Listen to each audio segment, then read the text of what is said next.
समाजाचा मुलगा रामोशी समाज अतिशय प्रामाणिक. रामोशाच्या जर मनात आलं तर आपल्या केसालाही धक्का लागणार नाही आणि रामोशाच्या जर मनात आलं तर आपलं कसपटही जागेवर ठेवणार. एवढा अत्यंत प्रामाणिक समाजातला तो रामोशाचा मुलगा महादेव मासाहेबांच्या समोर आला. मासाहेबांना मुजरा घातला आणि मासाहेब म्हणतात, महादेव तुझा वराय गडाला माझा निरोप सांग शिवाला. महादेवा अरे तू रायगडाला जा, शिवाला माझा निरोप सांग. काय सांगायचं माहिती? जर बसला असेल भोजनाला शिवा, तू भोजन करायला जर बसला असेल ना तर तातडीनं राजगडाला ये. फक्त दुनिया यावी राजगडाला.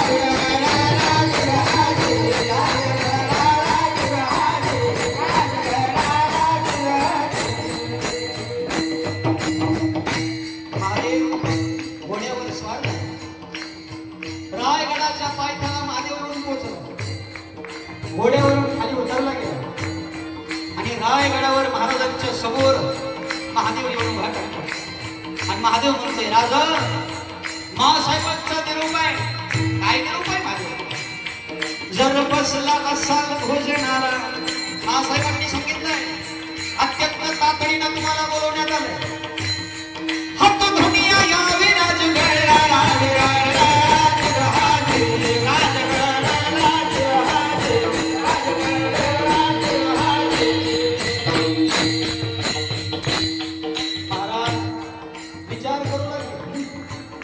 एवढ्या तातडीनं बोलावण्याचं कारण पुण्या सेवकांनी अपमान केला, पुण्या दासीनं मानभंग केला.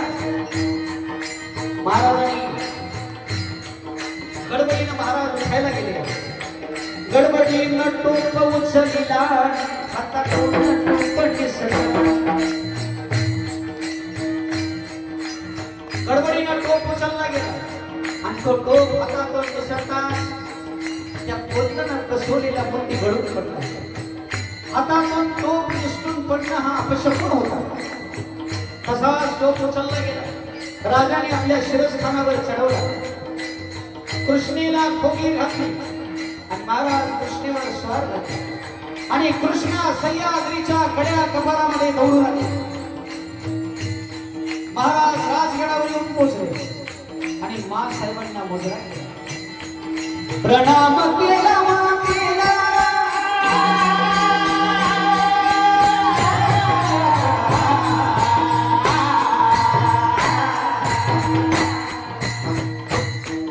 प्रणाम केला मातेला, जिजामातेला, जिजामातेला, जिजामातेला. मासाहेब एवढ्या तातडीनं बोलवण्याचं कारण काय?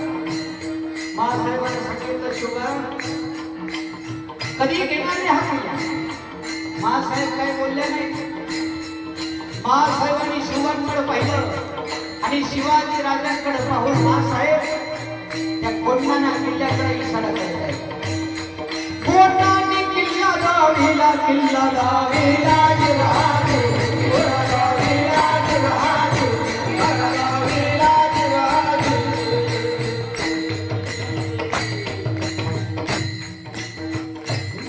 राजे, मासाहेबांचा इशारा लक्षात आला. पण महाराजांना आताच मोगलांची कळ काढायची नव्हती. राजे शांत बसले होते.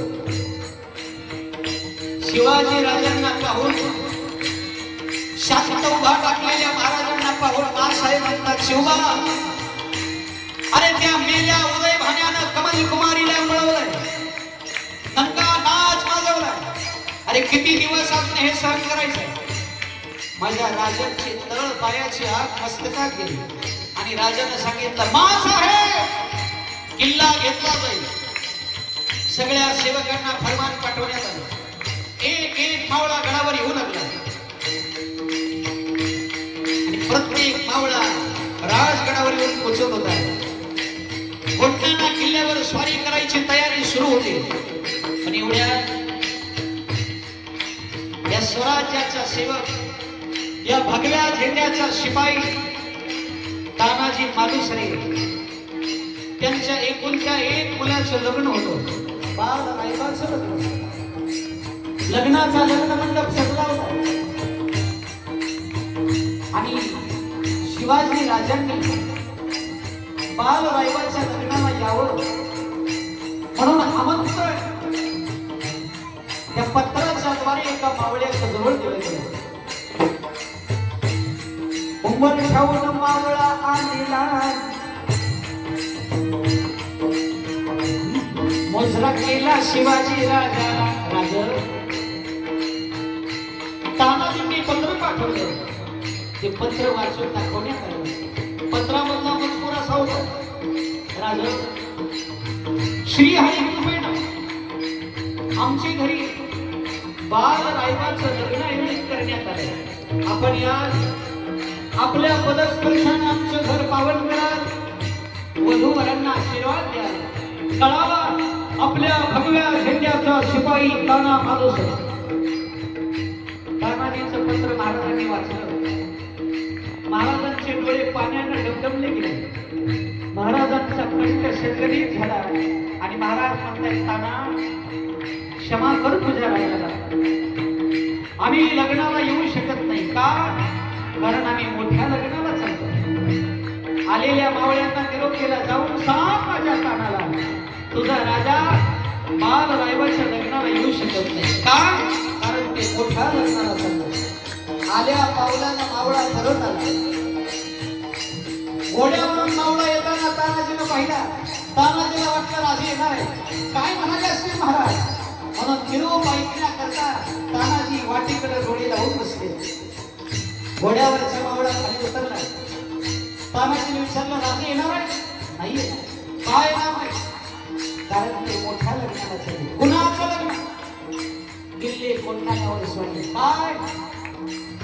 अरे माझ्या राजानं जातीनं लढायला जावं आणि आम्ही लग्नामध्ये वरबाब म्हणून निर्वावं हे आम्हाला शोभलं जात नाही. सूर्याची मामा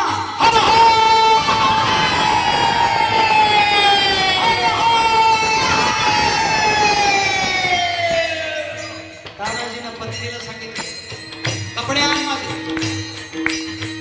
तानाजीच्या पत्नीनं हात जोडले. धनी तुम्हाला मी लढायला जाऊ नका असं म्हणत नाही. तुम्ही जरूर लढायला जा. पण माझी विनंती लग्नामध्ये मांडव सजलाय. दारामध्ये मांडव सजलेला आहे. रायबाला हळद लागली. एक काम करा आजचा दिवस थांबा. एकदा नवऱ्या मुलाच्या डोक्यावर अक्षता टाका आणि खुशाल तुम्ही लढायला जा. तानाजीने उत्तर दिलं आपल्या राजाप्रती आपल्या धर्माप्रती या मातीप्रती किती निष्ठा असावी माझ्या तानाजीकडून शिका. तानाजीनं सांगितलं वेडी अगं मराठ्याचा धनी संकटात आहे आणि माझ्या राजाला संकटात टाकून मी लग्नामध्ये बरबाद म्हणून मिळू. आधी लगीन कोंढाण्याचे आणि मग बाल रायबाचे. स्वतःच्या पोराचं लग्न बाजूला ठेवलं. जगातला पहिला समावला आहे ज्यांनी स्वतःच्या पोराचं लग्न बाजूला ठेवून स्वराज्यासाठी लढायला गेला. तो वीर कोण असेल तर माझा ताना माणूस आहे. कोशा कांडावर चढवला गेला. सोबत बंधू सूर्याजी मामाला सोबत घेतलं आणि पत्नीनं अशी आरती ओवाळायला सुरुवात केली. नवऱ्याला ओवाळत असताना ताटातली निरंजनी विजली. बायकोने सांगितलं अपशकुन झालाय हो, नका जाऊ.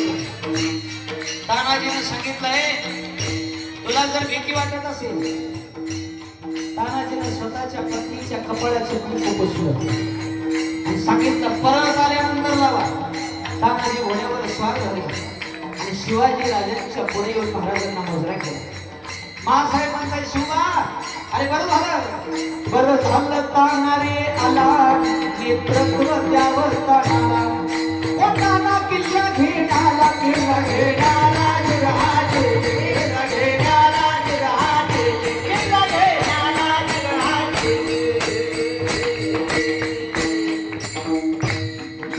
तानाजीनं मोजरा केला. देऊन टाका कामगिरी. अष्टमीच्या रात्री हा वीर लढायला जाईल आणि नवमीच्या सकाळी विजयाची बातमी द्यायला तुम्हाला परत येईल. राजांचा कंठ दाटून आला. तानाजीला कंटाळून मिठी मारली, स्वतःचा शेला तानाजीला दिला आणि तानाजीला राहायला तयार झाले. यशस्वी व्हा, विजयाची बातमी द्यायला लवकर या ताना, आम्ही तुमची वाट पाहतो. तानाजीला राहायला गेले आणि नक्षपूर झाली. तानाजी मरणाची भीती भिहाडाला, तानाजी वीर साधला. गोळीवाड्याच्या पायथ्याला तानाजी आले. गडाची माहिती घेण्याकरता तानाजीने आपला पोशाख बदलला. गोंधळ्याचा पोशाख अंगावर चढवला, कपाळाला कुंकू लावलं, गळ्यामध्ये कवड्याची माळ घातली, हातामध्ये पोत घेतली. सूर्याजीने संबळ आपल्या हातामध्ये घेतलं आणि त्या कोळीवाड्यामध्ये प्रवेश केला. कोळीवाड्यातलं एक लहान लेकरू पळत आलं, त्याचं नाव होतं गोट्या. त्यानं गोंधळ्याला पाहिलं आणि तो खंडोजी नाईकाकडे धावत गेला. ओ नाही, ओ नाही, काय रे गोट्या? गुंधळी आहे, गुंधळी, गुंधळी. हो, संबळांग बंबळांग, संबळांग बंबळांग वाजवायचंही त्याच्यासोबत. असं खंडोजी नाईकाने हात जोडले. जगदंबे, अनेक वर्षापासून तुझा गोंधळ घालावा म्हणत होतो, पण गोंधळी मिळाला नाही. आज चालून गोंधळाला तू पाठवलंय. वा, कृपाई जगदंबे तुझी. खंडोजी नाईक बाहेर आले, तानाजीच्या समोर आले आणि सांगितलं, राम राम, राम राम. कुठून आलात? तुळजापुराहून. कुठं निघाला? आज तू गोंधळाला तिकडं. मग रात्र झाली म्हणून आलोय मुक्कामाला.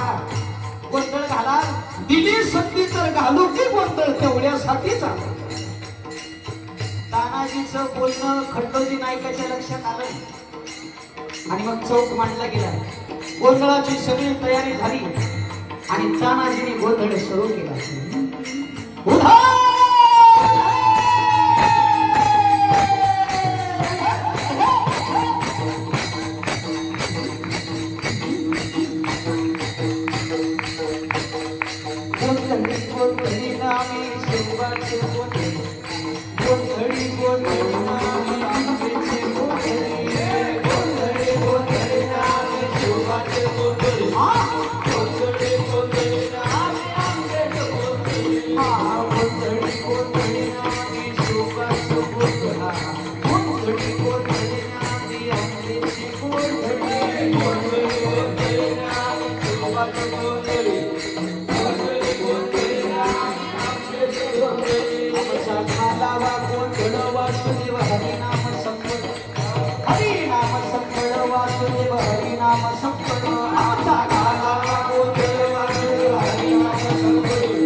कशी झोप लागली मरणाला, आया बहिणी देता दुश्मना.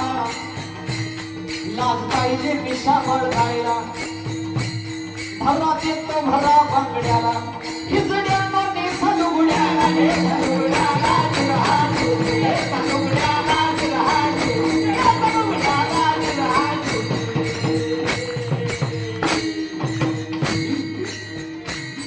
तानाजीचे हे शब्द नाईकांच्या कानावर पडले. नाईकाने विचार केला, हा गोंधळ दिसत नाही, हा काहीतरी वेगळाच प्रकार आहे.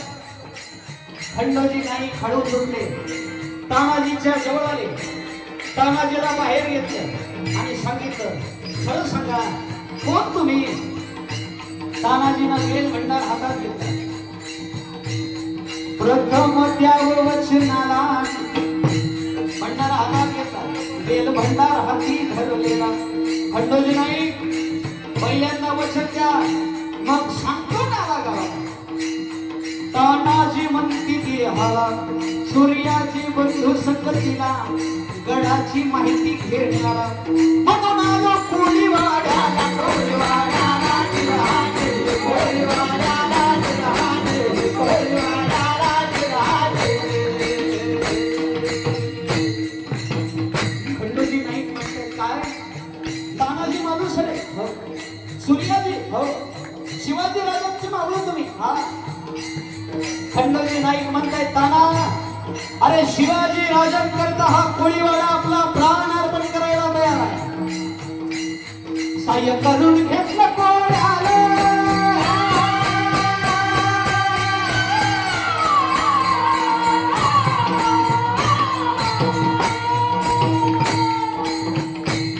साह्य करून घेतलं कोळ्याला, तानाजी वीर चालला.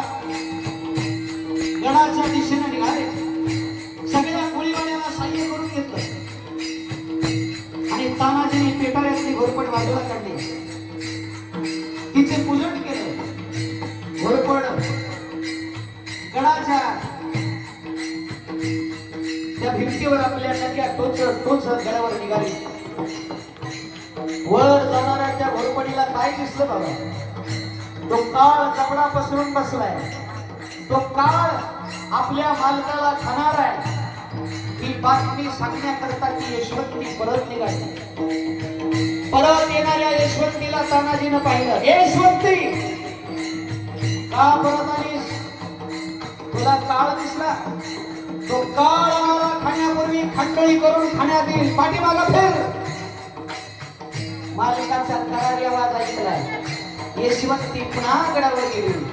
दोर गडावर बांधला गेला. एक एक मावळा गडावर चढत होता.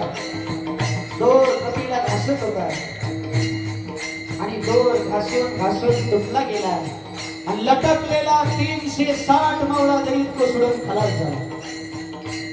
हे स्वराज्य सहजासहजी निर्माण झालं नाही. या मातीला मुक्ती सहज मिळाली नाही.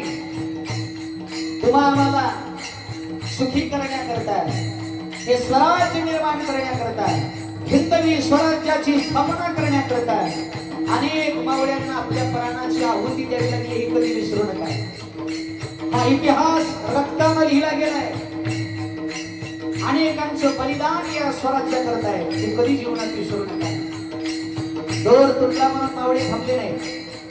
तानाजीने सांगितलं, सूर्याजी तुम्ही कल्याण दरवाजाकडे जा आणि मी तुटलेल्या कड्यावरून गड सर करतो.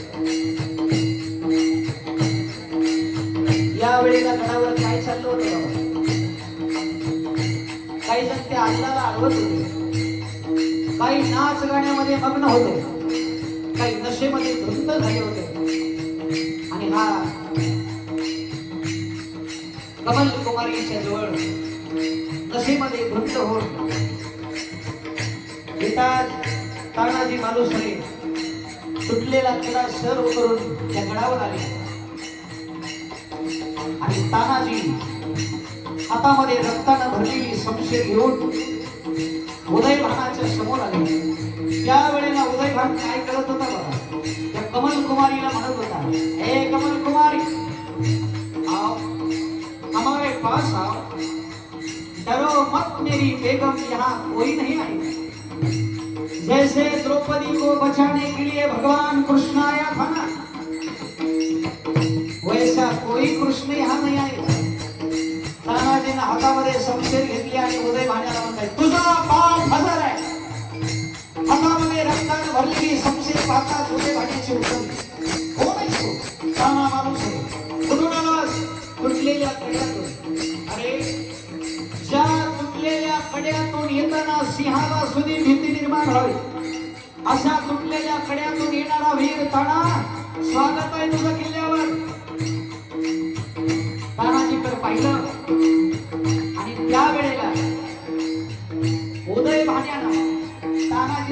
ऑफर दिली होती.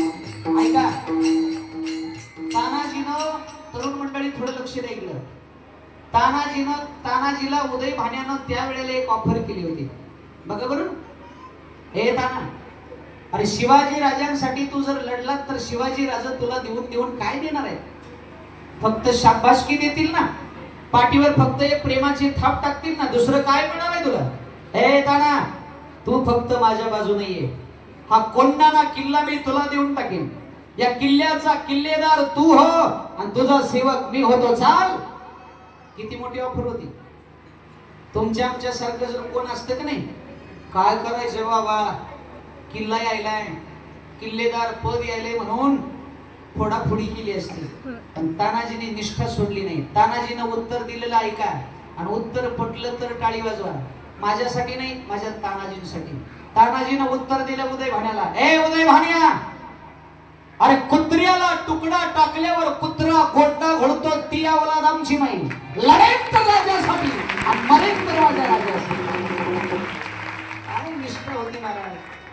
अरे प्राण द्यायची वेळ आली तरी हरकत नाही, माझ्या राजासाठी मी प्राण अर्पण करायला तयार आहे. लाथ मारतो तुझ्या सत्तेला. सत्तेसाठी लाचार नव्हती महाराज बावळे, म्हणून स्वराज्य निर्माण झालं. निस्वार्थ सेवा केली म्हणून हे वैभव उभा टाकले. उदय भाण्यानं शमशेर काढली आणि तानाजीवर उदय भान चालून आला. वर जेव्हा तानावर केला,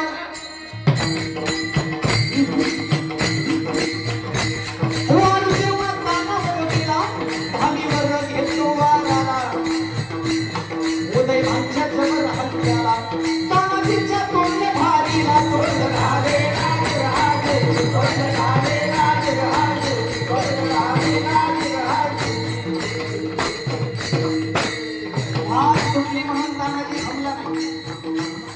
कमरेचा शेला काढला, हाताला शेला गुटाळला, शेल्यावर घेतो वाराला. उदय भानच्या जवळ हल्ल्याला, तानाजीचा हात उडलेला, हात उडलेला, हात उडलेला, हात उडलेला.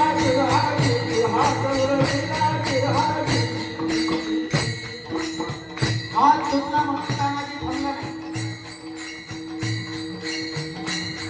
रक्तानं वीर न्हालेला, जखम करा. तानाजीने आपली शमशेर हातामध्ये घेतली.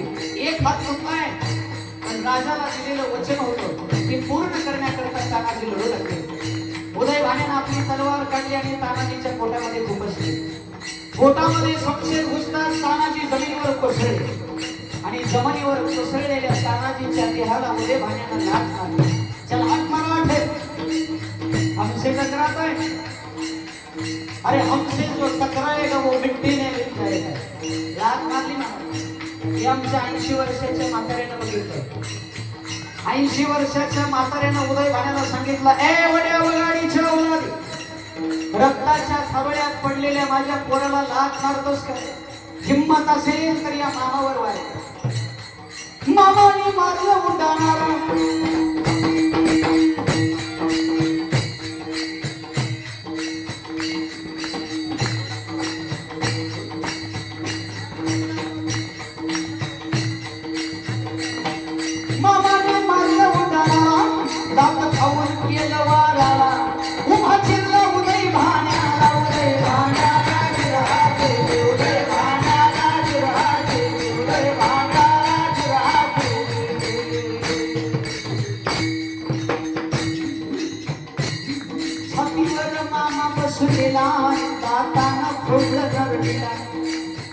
उदय भाण्याच्या खरड्याचा घोट घेतला.